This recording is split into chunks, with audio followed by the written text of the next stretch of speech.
को जय माता की। आज बात करेंगे गुरु पूर्णिमा के विषय पर। गुरु पूर्णिमा कब है, क्यों मनाई जाती है। दूसरा विषय है गुरु दीक्षा कब लेनी चाहिए और ये कितने प्रकार की होती है और कैसे ये दी जाती है। देखिए, लोग जो भटक रहे हैं, जिन्हें नहीं पता गुरु दीक्षा के बारे में, उन लोगों के लिए आज ये खास विषय हम लेकर के आए हैं। अब गुरु पूर्णिमा क्यों मनाई जाती है, ये तो हमारे गुरुओं की याद में मनाई जाती है, जिनके गुरु इस दुनिया में नहीं है, ब्रह्मलीन हो चुके हैं। उनकी याद में जैसे आप सामर्थ्य के अनुसार जरूरतमंदों को दान दक्षिणा दे सकते हैं। अगर आपके गुरु जीवित हैं तो उनके स्थान, उनके आश्रम पर, उनकी चौकी गद्दी पर आप उनको सामर्थ्य अनुसार दान दक्षिणा, वस्त्र आदि जो भी आपसे बन पड़ता है वो दीजिए। अपने गुरुओं का सम्मान करिए। और अब बात कर लेंगे गुरु दीक्षा की, ये क्यों जरूरी होती है लेनी, और कितने प्रकार की होती है और कैसे दी जाती है। देखिए, शास्त्रों के आधार पर दीक्षा के वैसे तो कई भेद बताए गए हैं, पर इनमें मुख्य 3 भेद होते हैं। 3 प्रकार से गुरु अपने शिष्य को दीक्षित करता है। पहली होती है ब्रह्म दीक्षा, दूसरी होती है शक्ति दीक्षा और तीसरी होती है मंत्र दीक्षा। इन तीनों दीक्षाओं के आधार पर इसमें गुरु साधकों को दिशा निर्देश देता है और दिशा निर्देश के हिसाब से उनकी कुंडली जागृत करता है और कुंडली जागरण करने के लिए उनको प्रेरित करता है और ब्रह्म नाड़ी के माध्यम से परम शिव में उनको आत्मसात कर देता है। इस दीक्षा को ब्रह्म दीक्षा बोला जाता है। दूसरी होती है शक्ति दीक्षा, जो सामर्थ्यवान होता है। जिस गुरु का सामर्थ्य इतना अधिक होता है कि वो साधक की भक्ति और श्रद्धा की सेवा से प्रसन्न होकर अपनी भावना का संकल्प लेकर के और अपनी संकल्प दृष्टि से या स्पर्श से अपने ही जो शिष्य होते हैं उनमें शक्तिपात कर देता है, उसको शक्ति दीक्षा बोला जाता है। ये कृपा दीक्षा भी कहलाती है। तीसरी होती है मंत्र दीक्षा।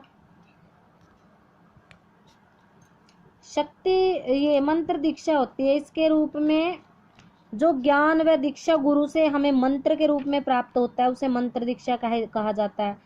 अब गुरु सर्वप्रथम साधक को मंत्र दीक्षा से दीक्षित करता है, ये परंपरा है। इसके बाद साधक की योग्यता और उसकी ग्रहण क्षमता को देखकर, उसकी भक्ति को देखकर उसमें शक्तिपात किया जाता है, उसे शक्ति दीक्षा से दीक्षित किया जाता है। कई बार देखा जाता है कि गुरु के शिष्य कई होते हैं पर उनके स्तर भिन्न भिन्न होते हैं, अलग अलग प्रकार के स्तर होते हैं। कई साधक तो मंत्र दीक्षा तक ही सीमित रह जाते हैं, वो मंत्र को ही जागृत नहीं कर पाते। वैसे गुरु शिष्य को सर्वगुण संपन्न समझकर, जो एक साधक को होना भी चाहिए, बिना मंत्र दीक्षा के भी दीक्षित कर सकता है। और अगर गुरु का चित्त चेले से मिल जाता है, कहते हैं ना, गुरु मिले तो वो ये गुण मिले तो गुरु करो और चित्त मिले तो चेला। अगर चित्त में कोई चेला उनके बस जाता है तो वो उसे बिना मंत्र दीक्षा के भी शक्तिपात उसमें कर देते हैं। इस प्रकार से वो अपने शिष्य को दीक्षित कर देते हैं। अब ये तो थे दीक्षा के भेद। और वैसे तो दीक्षा 4 प्रकार की होती है जो गुरु अपने शिष्यों को देता है। इसमें होती है कलावती दीक्षा। इसमें सिद्ध सामर्थ्यवान गुरु जो शक्तिपात के द्वारा अपनी शक्ति शिव रूप में साधक को दे देता है। दूसरी होती है वेदमयी दीक्षा। इसमें गुरु साधक पर अपनी कृपा करके शक्तिपात द्वारा उसके शक्ति चक्रों का भेदन कर देता है और शक्ति उसके अंदर प्रवाहित हो जाती है। तीसरा है पंचायतनी।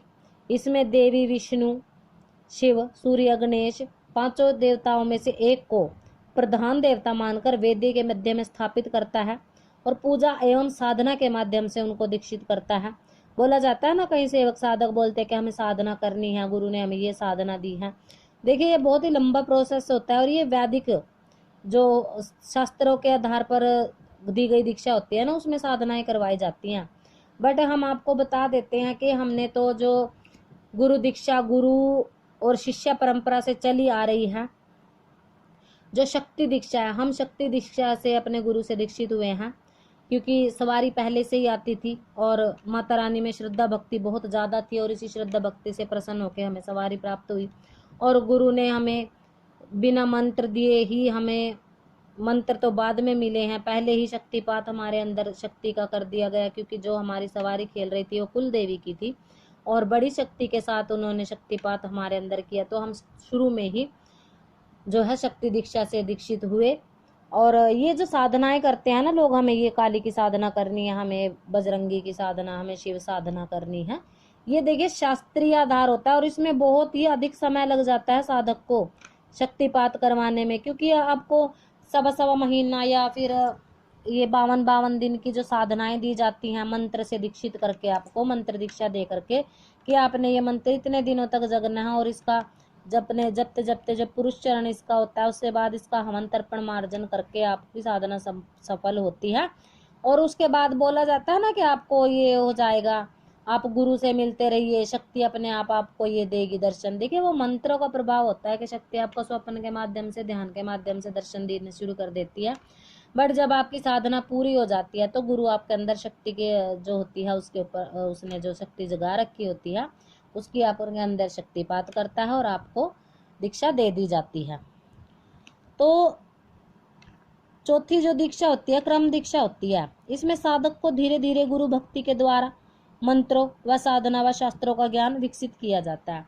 तो इस प्रकार से ये कई प्रकार थे जो शास्त्रों के आधारित पर दीक्षा के थे, बट हम शास्त्र के आधार पर दीक्षित नहीं है क्योंकि ये बहुत लंबा प्रोसेस होता है और इसमें बहुत काफ़ी समय साधकों को लग जाता है, कम से कम 2-2 साल उनको दीक्षित होने में लग जाते हैं। तो हमारा तो यही मानना है कि आप जो सीधी शाबरी विद्या है, गुरु शिष्य परंपरा है, अगर आपके ऊपर सवारी खेल रही है या फिर आप सीधे गुरु तत्व से जुड़ना चाहते हैं, किसी गुरु के लिए आपके भाव सच्चे हैं, आप दरबार से जुड़े हो, महीना 2 महीना 4-6 महीना आपने दरबार की सेवा करी है और गुरु आपके सेवा भाव से प्रसन्न है, तो आपको ये मंत्र दीक्षा और ब्रह्म दीक्षा में जाने की ज़रूरत ही नहीं होती कि कुंडली व जागरण करो, ये करो वो करो और फिर आप मंत्रों से साधनाएं करो। इसमें क्रम दीक्षा से धीरे धीरे भक्ति भाव से आपकी शक्ति को प्रसन्न करवाया जाएगा। ये बहुत ही लंबा प्रोसेस हो जाता है।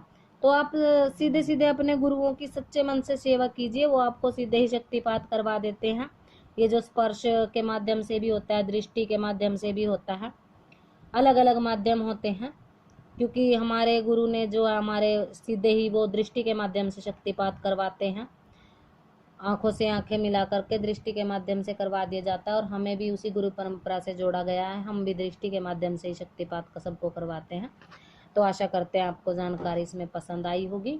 मिलते हैं नई जानकारी के साथ। देखिए चैनल को सब्सक्राइब करिए, जुड़िए और नोटिफिकेशन बेल को ऑन रखिए ताकि आने वाली नई नई अपडेट आपको सबसे पहले मिले। तो सभी खुश रहिए, स्वस्थ रहिए, मस्त रहिए। तब तक के लिए जय माता की।